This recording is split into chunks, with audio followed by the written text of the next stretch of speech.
Mesdames et messieurs, bonjour. Bienvenue dans cette nouvelle édition du journal du dimanche 9 septembre. Voici les titres.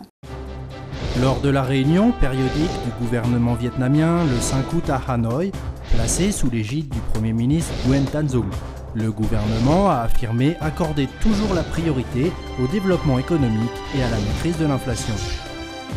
Après les grandes vacances, le 5 septembre, les tambours ont de nouveau retenti dans toutes les écoles du pays, synonyme de journée de rentrée des classes.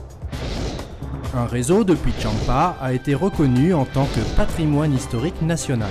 En un millénaire, ces constructions à l'architecture si singulière ont été fortement endommagées, nécessitant aujourd'hui des efforts sérieux de préservation. Reportage sur ces puits Champa dans la province de Quang Tri, au centre.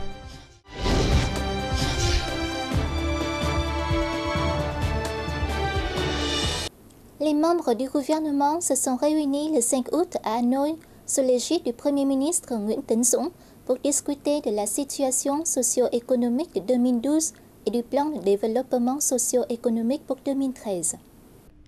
Les membres du gouvernement ont partagé la même analyse concernant la situation socio-économique de ces 8 derniers mois et en août, à savoir qu'elle continuait d'évoluer favorablement.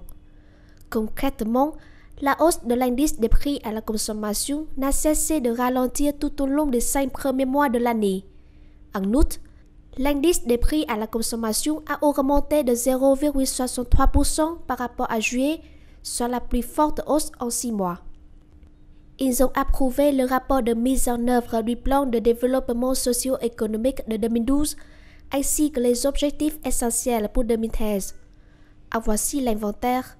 Maintenir une croissance rationnelle, poursuivre la stabilisation de l'économie nationale, assurer le bien-être social, améliorer le niveau de vie de la population, continuer d'élargir les relations extérieures, ralentir l'indépendance, la souveraineté, l'unité et l'intégrité territoriale, la sécurité politique et l'ordre social. En conclusion, le Premier ministre Nguyễn Tấn Dũng a insisté sur les tâches restant à accomplir pour le reste de l'année. Nous devons redoubler d'efforts pour atteindre cette année une croissance du PIB de 5,2% et limiter l'inflation à 7%. Cela vaut non seulement pour la fin de l'année, mais aussi pour début 2013. En ce qui concerne le plan pour 2013, le Premier ministre a ordonné de se concentrer sur le renforcement de la stabilité de l'économie nationale, la maîtrise de l'inflation ou une croissance de 6%, le renforcement de la restructuration de l'investissement public, des entreprises publiques et du système bancaire, sans oublier la garantie du bien-être social, de la sécurité et de la défense. Le renforcement des relations parlementaires entre le Vietnam et l'Indonésie a été marqué par la visite le 5 et 6 septembre au Vietnam du président de la Chambre basse d'Indonésie et président du Conseil de l'Assemblée interparlementaire de l'ASEAN, Marzuki Ali. Le président du Conseil de l'AIPA, Marzuki Ali, a été accueilli par le président de l'Assemblée nationale vietnamienne, Nguyen Sinh Hum. Lors de leur entretien, qui a eu lieu sitôt la cérémonie d'accueil solennelle terminée, le président Nguyen Sinh Hum a vivement apprécié le rôle du président Marzuki Ali dans la mise en œuvre des objectifs de l'AIPA lors de sa présidence, 2011-2012, et le rôle qu'a joué l'Indonésie dans les récentes activités de l'Association des Nations de l'Asie du Sud-Est. Il a ajouté que l'Indonésie avait parfaitement rempli son rôle de président de l'AIPA en 2011, avec à la clé nombre d'activités mettant en avant le rôle et les contributions des parlements des pays membres dans l'édification de la communauté de l'ASEAN en 2015. Les présidents Nguyen Sinh Hum et Marzuki Ali se sont mis d'accord pour appliquer plus rapidement les accords de coopération entre les deux organes législatifs, collaborer sur les forums interparlementaires internationaux comme régionaux, notamment dans le cadre de l'AIPA et de l'Union interparlementaire, le tout dans un esprit de solidarité et de collaboration pour tout ce qui concerne les questions régionales et internationales. Le même jour, Marzuki Ali a également rencontré le Premier ministre Nguyen Thanh Dung, qui a apprécié l'initiative de l'Indonésie concernant les principes en 6 points sur la mer orientale. Marzuki Ali a annoncé que la 33e réunion de l'AIPA en Indonésie se concentrerait sur l'édification des 3 piliers de la communauté de l'ASEAN ainsi que sur les problèmes en mer orientale.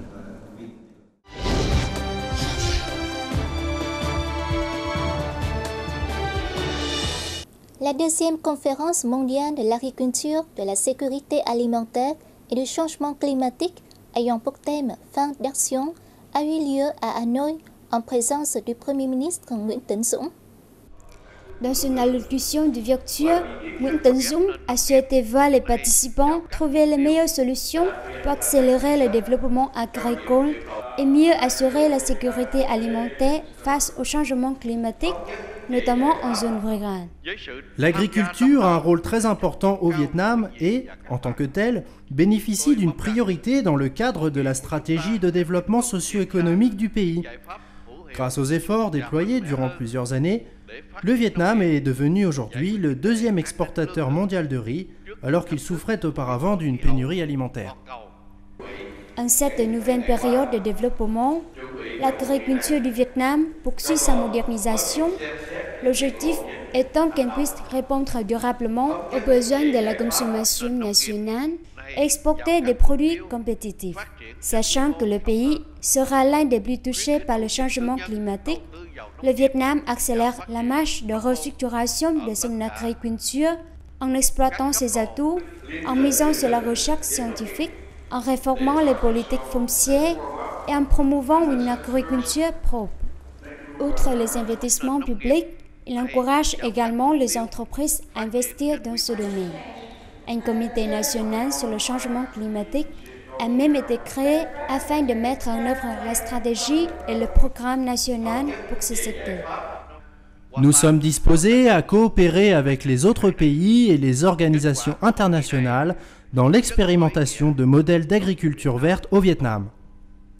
Le chef du gouvernement a souhaité continuer de bénéficier de l'assistance de la communauté internationale pour faire face au changement climatique et développer de manière durable son agriculture. Le président du Vietnam, Trương Tấn Sang, a reçu le 3 septembre à Hanoï une délégation militaire chinoise présente au Vietnam afin de participer au 3e dialogue stratégique bilatéral sur la défense. La délégation militaire chinoise était conduite par le général Ma Sao-Tien, chef d'état-major général adjoint de l'armée populaire de libération de la Chine. Lors de cette réception, le chef de l'État vietnamien, Truong Tan Sang, a souligné que les relations d'amitié traditionnelles Vietnam-Chine, cultivées par les présidents vietnamiens Ho Chi Minh et chinois Mao Zedong, ainsi que les générations successives de dirigeants et les deux peuples, sont devenues un bien commun. Concernant la question maritime, il a déclaré que les deux parties doivent persister dans la négociation et le dialogue pour régler de manière pacifique les différends sur le fondement de la Convention des Nations Unies sur le droit de la mer de 1982 et la déclaration sur la conduite des parties en mer orientale, ce, en vue de l'élaboration du Code de conduite en mer orientale. Le même jour a eu lieu le 3e dialogue stratégique Vietnam-Chine sur la défense au niveau vice-ministériel, coprésidé par le général Nguyen Chi Vinh, ministre de la Défense, et le général Ma Sao-Tien. Ce dialogue a permis de réaffirmer la position constante du Vietnam sur les relations en matière de défense avec la Chine, relations qui contribuent à mettre en application les déclarations et accords signés par les dirigeants de haut rang des deux pays. Le Vietnam a réaffirmé par ailleurs son point de vue sur les problèmes régionaux et internationaux, ainsi que sur les questions de souveraineté territoriale.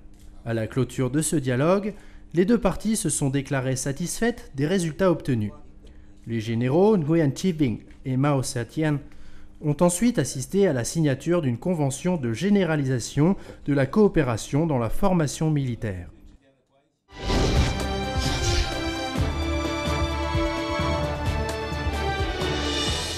Ça y est, c'est la rentrée. Plus de 20 millions d'élèves de la maternelle à l'université ont préparé leurs affaires et fait leur retour en classe le 5 septembre. Une nouvelle année qui s'annonce sous les meilleurs auspices avec les avancées de l'éducation vietnamienne. À l'occasion de la nouvelle année scolaire 2011-2012, les dirigeants du pays ont affirmé l'importance de l'éducation et de la formation. C'est en effet pour le gouvernement la première des politiques de la stratégie nationale de développement durable et l'un des facteurs décisifs de la réussite de l'œuvre d'industrialisation et de modernisation du pays. Lors de la cérémonie de rentrée des classes de l'année scolaire 2012-2013, organisée le 4 septembre au collège d'excellence Lê Hồng Phong à Hồ Chí Minh Ville, le Premier ministre Nguyễn Tấn Dũng s'est félicité des efforts et acquis du secteur de l'éducation et de la formation du pays, et plus particulièrement de Hồ Chí Minh Ville, ainsi que des remarquables réalisations des enseignants comme des élèves du collège Lê Hồng Phong ces dernières années. Les premiers objectifs sont la formation de ressources humaines hautement qualifiées, ainsi qu'une refonte complète de l'éducation nationale. Le même jour, le vice-premier ministre Nguyễn Xuân Phúc a participé à la rentrée des classes au collège Chu Văn An à Nội. Idem pour la vice-présidente du Vietnam Nguyễn Thị Doan, qui était au collège d'excellence Hoàng Văn Thụ dans la province de Hòa Bình au nord. Le président du Vietnam Trương Tấn Sang a profité de cette occasion pour adresser une lettre de félicitations à tous les enseignants, élèves et étudiants du pays pour cette nouvelle année scolaire qui s'amorce. Le Vietnam a accueilli entre janvier et août 2012 près de 4,4 millions de visiteurs étrangers, soit une croissance de 9,4% en glissement annuel, selon le département général des statistiques. Rien qu'au mois d'août, ce sont plus de 525 000 touristes étrangers qui ont foulé le sol vietnamien. Ce résultat s'explique par les campagnes de promotion ainsi que l'offre de produits touristiques originaux et compétitifs. Le nombre de voyageurs étrangers arrivant au Vietnam par voie maritime a fortement augmenté. Ils étaient 8 000 en août, portant leur nombre à plus de 46 600 depuis le début de l'année. À ce rythme, le pays pourrait accueillir 6,5 millions de visiteurs en 2012.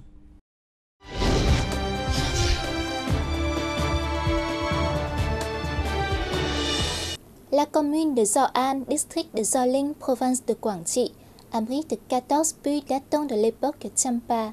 En avril 2002, ce réseau de puits a été classé patrimoine historique national par le ministère de la Culture, du Sport et du Tourisme.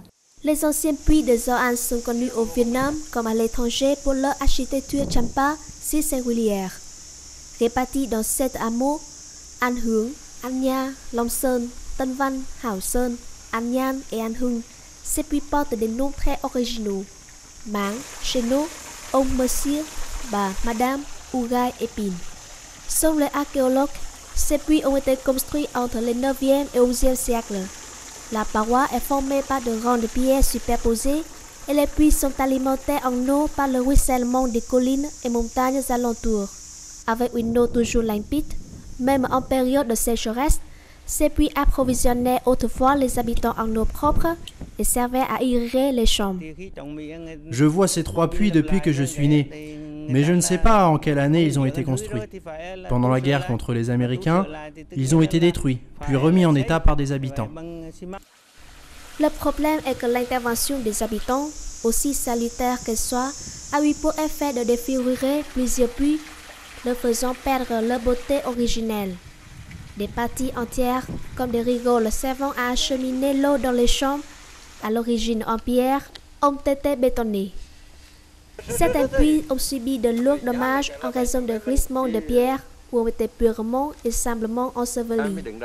Le comité populaire de la province de Quảng Trị vient d'approuver un investissement de 450 millions de dong pour remettre en état 5 de ces anciens puits de Do An. L'on espère que cela permettra de leur redonner leur beauté d'antan et faire du site une attraction touristique de la province de Quảng Trị. C'est sur ces images que prend fin notre édition. Merci de votre fidélité et à la semaine prochaine.